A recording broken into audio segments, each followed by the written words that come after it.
Well, hello. Bonjour. Hola. Yonaput. How's your day going? Welcome back to another episode of Anton Builds. Today, we're under Carlos. This is my new project. It is a 2007 Chevy Express. And it is quite a lot of fun. I'm going to go over this big lift kit I put on it. I don't know if you saw in a previous video, but I hinted that I bought this. It is interesting to say the least, but we're going to go over it. Just over the lift. I didn't film any of it, but I will go through why I didn't film it at all. So anyway, getting into it, this lift kit here, as you can see, it is for a same year model Sierra. It is 6-inch rough country lift, and it is a torsion bar style lift kit. There's no springs in there. It is all torsion bars, which we will go into in a minute. This lift consists of this bracket here. It drops your A-arm control bracket mounts. See, this used to be up here, but now they're down there. It's part of your steering system, I guess. There's this plate here, and then there's another plate back here. In order to make this work for your vehicle, also my van is 4-wheel drive. In order to make this kit work for your vehicle, I had to cut this in half. And as you can see, the plate back there, that's how much I had to widen it, about 4 inches. Right there. 4 inches, I had to make it a little wider. If you're thinking about doing this, this is the this is going to be the modifications you're going to have to do. So I cut the lift in half. This is the plate I welded in here for this piece all the way around, and I widened it, I bolted it in place, and then I made it wider. So we're looking at the inside here. So there's the another plate. See, this is 4-wheel drive, but I don't have my CV axles put in right now because I need to lengthen those as well. And also the bracket that goes for this kit, this is a different style front differential than the Sierras have. So this is going to come out of here, and I'm going to put a Sierra style front diff into here because this is leaking anyway, and it'll sit right into it properly. What this lift comes with, newer, longer sway bar end links. These are stock, but they come with new knuckles, which are way bigger. That is all new. I haven't done my upper A-arms yet. Those are going to get replaced with longer ones. New shock. Other than making it wider and the new drop knuckle bracket, other than making it wider, everything else bolts right in. I did have to do I took my sway bar and flipped it upside down and then reinstalled it. It seems to be working well. This bend though is a little, I'm pretty sure I'm going to take these out, either cut this here and twist it a bit more, but because it's binding just a little bit, but they still work. But they, you know, is what it is. Take your steering rod and then it bounces underneath, it goes, flips upside down, and goes in there, and then you're gonna have to widen these out a bit because the van's tie rod ends are a bit thicker than the Sierras because it's a bigger vehicle. Also, the thing you have to take into consideration, this van weighs about 2,000 pounds more, so I'm definitely gonna have to upgrade my shocks soon because there is a bit of body roll.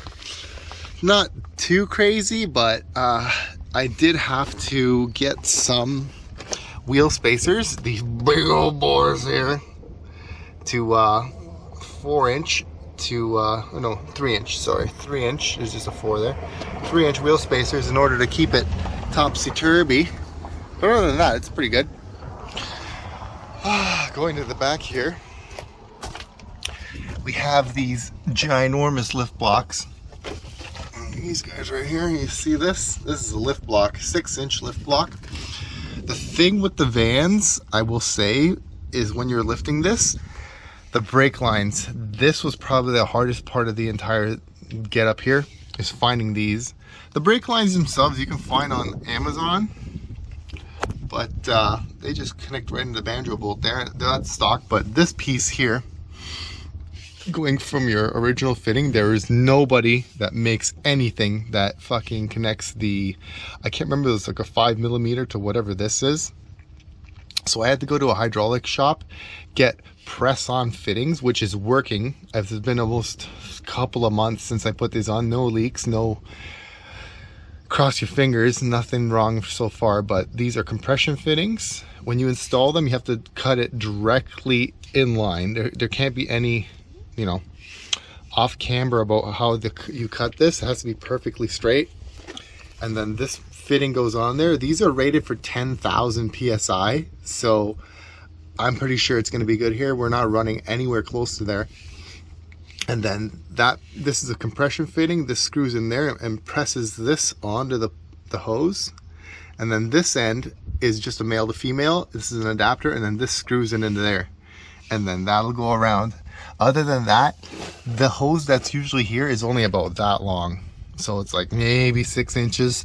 So it will not reach. So that is definitely a big thing you got to consider if you're ever going to put a big lift like this onto a van.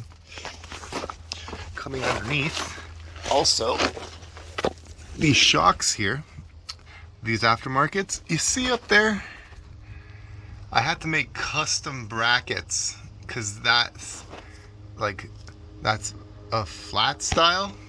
Sorry, that's a flat style there, and then it won't adapt. It's a different style, so I just had to make those little brackets. But in order to make those brackets, you can't put the bolt in because the frame's in the way, so I had to put them in there and then bolt them up with a small ratchet.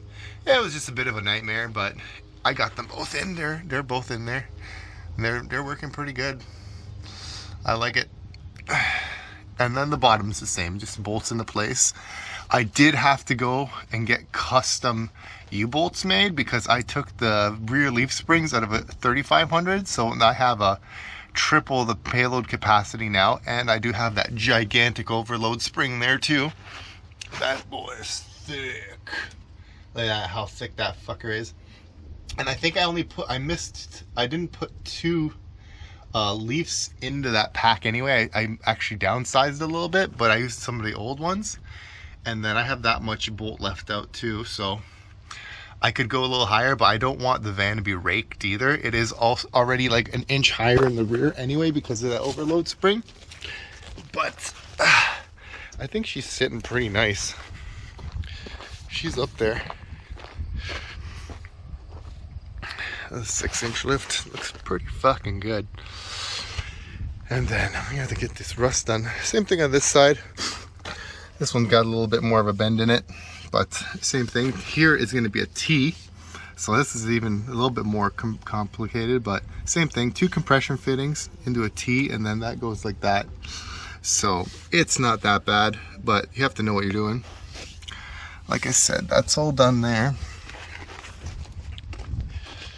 Rims and tires, I do have a tiny bit of rubbing after I put the wheel spacers on. They were better once they sat in, but there was too much body roll until I get my new upper control arms, which will sit it out 2 more inches, which gives it more stability because it's wider. I'm gonna have to run those wheel spacers for now. But I think what I'm gonna do is the new upper control arms are gonna come, they're gonna sit it out, and I'm gonna get skinnier spacers and bring it in a bit because it's just rubbing just a tiny bit. But what I'm gonna do is I'm gonna take the grinder, I'm gonna trim this down right to here and put mud flaps because it's just rubbing a bit. But there's also gonna be a 1-inch body lift going on this, so it's gonna give me a tiny bit more room to play with. But other than that, the stance is amazing.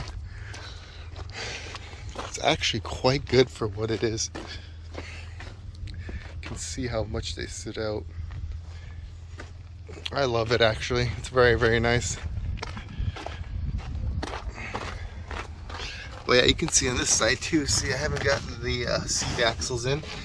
In order to do that, I had to take the outer CV axle and bolt it in here because you can't run 4x4 bearings without something retaining them because the fucking thing will just fall apart. So I just put the end cap of the CV axle in there. They were pretty toast anyway, so I just cut them apart. And then yeah, everything is pretty much where it has to be. It's running pretty good. But yeah, everything else went in there. As you can see, like, see the bolt style? See, this is like a bolt that goes up and down, and then on the other style, it's a plate that goes here. So this is gonna get out of there, and then it's the normal one's gonna go in there. But yeah, in order to get this, I had to modify it a bit. I did have to cut my frame here, and then drop there was a cross member here. It's just tacked in a couple of places, so I had to cut it out. It is still manageable to put it back in again, but this had to be plated in there. So I cut the subframe, and then this got put in there, and then you can see where everything bolts up here. Yeah, the reason I didn't film this is because there was so much modification to do. It took me about 7 days to get this lift in, just because of the running back and forth to get the brake lines and all this other stuff. But if I would have known ahead of time what else I would have needed on hand, I probably could have done this in a day. But yeah, check it out. It looks pretty good, and it rolls great.